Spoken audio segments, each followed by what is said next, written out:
the place where we distill complex research into clear, compelling knowledge, specifically tailored for you. Today, we're jumping into a major analysis report on a semiconductor titan, Broadcom, ticker AVGO. Right. And there's this great line in the report that calls it a sleeping giant that just woke up. It really feels like that, especially with the recent price action. I mean, the stock popped nearly 4% just recently. It did, and it pulled itself up sharp right off what looks to be a really crucial technical floor. The move was fast. But the analysis we're looking at today suggests this isn't just a bounce. It's potentially the start of something much, much bigger. Yeah. And that's really the mission for us today, isn't it? To unpack the financial modeling, the technicals, everything in this analysis that supports a, frankly, wild projection. A very wild projection. A potential move to $510 per share. That's an upside of over 40%. The report is basically asking if right now is the golden buying opportunity of 2026. And when you see an aggressive target like $510 on a blue chip stock, you have to look past the headline. Right. It requires an ironclad technical foundation and a fundamental growth story that, really justifies that kind of valuation. So you need to dissect this step by step. Okay, so where do we start? Well, the journey for any great opportunity really starts with one thing, the discount. The discount. Okay, let's unpack this setup. So the analysis says this whole thing started because of a major pullback. Exactly. The stock had this huge run up to an all-time high. What was it, $414.61? Yeah. And then it pulled back pretty hard. And that correction is what the analysts are calling the discount. The report is super specific about the numbers. It notes the close at $344.97. That was the big green day that sort of signaled the reversal. It did, but the real story, I think, is what happened just before that. Yeah. The stock actually dipped to around $333.50 before it turned around so sharply. So wait a minute. If the stock just had this big, scary drop from over $400, couldn't this just be, a temporary pause before it continues to fall? What does the analysis say that dismisses that bear case? That's a crucial question, and it's where the technical side of this report really shines. The analysis emphasizes that the stock tested and held the critical $330 level. Okay, but why is holding $330 so important? Because that number isn't random. It's a huge psychological and technical line in the sand. When you see a major dip stop dead at a big round number like $330, it tells you that massive buy orders were sitting there. So not retail investors? No. We're talking block trades. Institutional funds. They were basically creating an impenetrable floor. The pros were accumulating, and they refused to let it drop any further. In other words, the sellers just ran out of steam, and a huge wave of buyers stepped in right at that moment. Precisely. And the report describes the recovery that followed as a classic V-shaped pattern just starting to form. That's, sort of the gold standard for a technical reversal. It suggests all the weak hands have been shaken out. Exactly. And the buying that followed has conviction. It's not just a quick little rebound. So for you, the learner, this technical setup is the critical starting signal. It's suggesting the drop wasn't about a fundamental problem with the company, but more of a cleansing of the excess. Confirmed by that strong institutional support. That bounce is the absolute launch pad for the whole bullish thesis. But, as we both know, a nice chart pattern alone does not justify a $510 price target. We need the growth engine. We absolutely do. And that engine, according to this analysis, is all about AI. And this is where it gets really interesting. The whole world talks about NVIDIA when they talk about AI. Always. But this analysis makes the case that Broadcom is quietly powering the actual infrastructure behind the AI boom. They're the ones, in the background. They're the picks and shovels. But they're very, very specialized picks and shovels. They aren't just selling generic chips. They specialize in custom silicon ASICs and the advanced networking gear that is absolutely essential for those massive AI data centers. So think Google, Meta, Amazon Web Services. Exactly. Those are their customers. So why would a giant like Google choose Broadcom's custom chips instead of, an off-the-shelf solution? What's the moat there? That's the key to their whole high-margin business. These hyperscalers, they need chips that are optimized for their exact systems, their unique architecture, their data flow.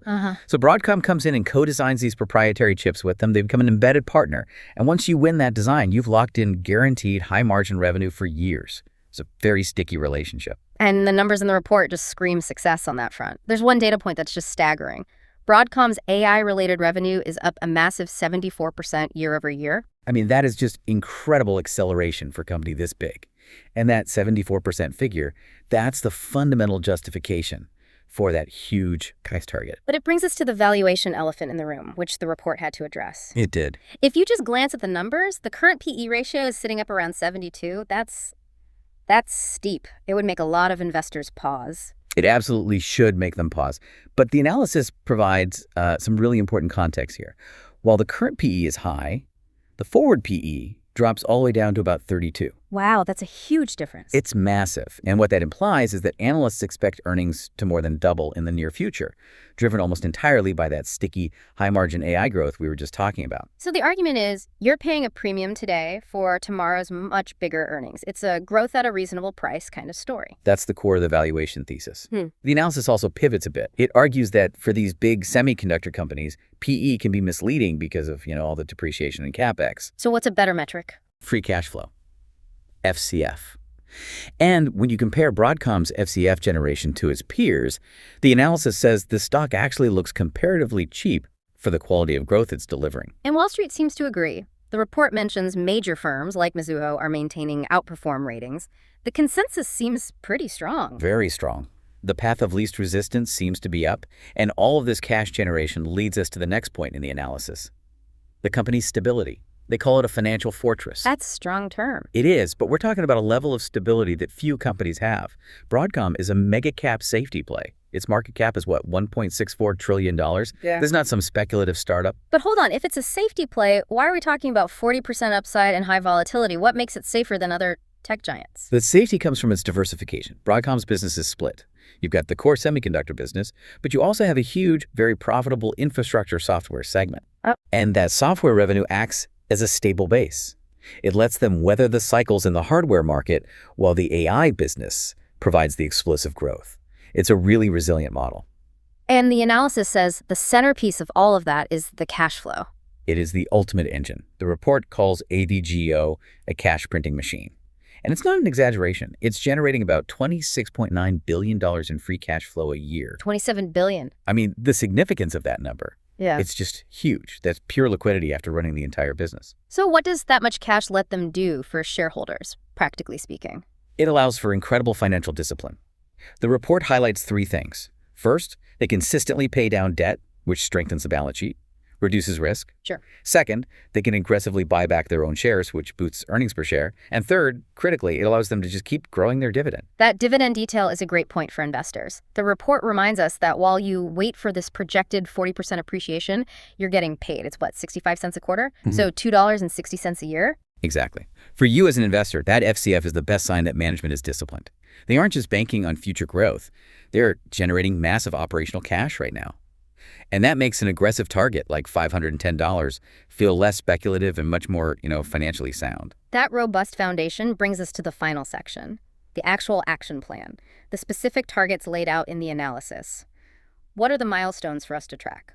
The report defines two key targets. Target one is basically a return trip to the old all-time high, so $415. Okay, that seems achievable. That's about a 20% gain from here. Right. It just closes the gap from the pullback. That's the first step. And then target two is the big one, the full bull case. That's the run toward the $480 to $510 range. And this target is specifically tied to the accelerating demand for their custom AI chips that analysts see really ramping up into 2026.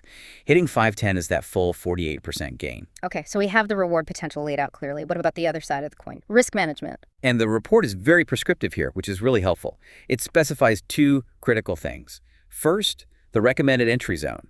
Anything under $350 is noted as a strong accumulation zone. So buying right around where we are now is pretty much in their sweet spot. Exactly. But second, and maybe more important, is what happens if the thesis fails. They provide a very specific invalidation point. The stop loss. Essentially, yes. The report states that a sustained close below $325 would invalidate the immediate reversal thesis. That's the line in the sand. If it breaks $325, the V-shaped recovery has failed, and deeper damage is likely. That clarity is exactly what you need. You have a defined entry, a clear point for risk control, and two distinct reward levels, all built on the idea that $330 is the floor. It's the difference between just a prediction and a real calculated strategy. The analysis gives you the technical signal, links it to that massive profitable AI growth, and then gives you the exact playbook. So, to synthesize this entire analysis, we're looking at a blue-chip AI leader. It's financially stable, highly profitable, and it just pulled back about 15% from its highs. Right. The technicals are showing strong signs that a bottom is in, and that's backed by major Wall Street firms who are targeting $510 based on that specialized high-margin AI business. It's a really compelling story. It's a very robust case. But here's one final provocative thought for you to consider. based only on what we reviewed. The analysis specifies the invalidation point, your stop, at $325. Okay. If the current price is around, say, $345, you are risking about $20 per share. The bull case target, however, is $510. That's a potential reward of about $165 per share. A huge difference. So the question is this: does that massive potential 48% upside justify the relatively tight risk window of that $20? That's the risk-reward calculation this report really encourages you to make. A perfect way to weigh the opportunity.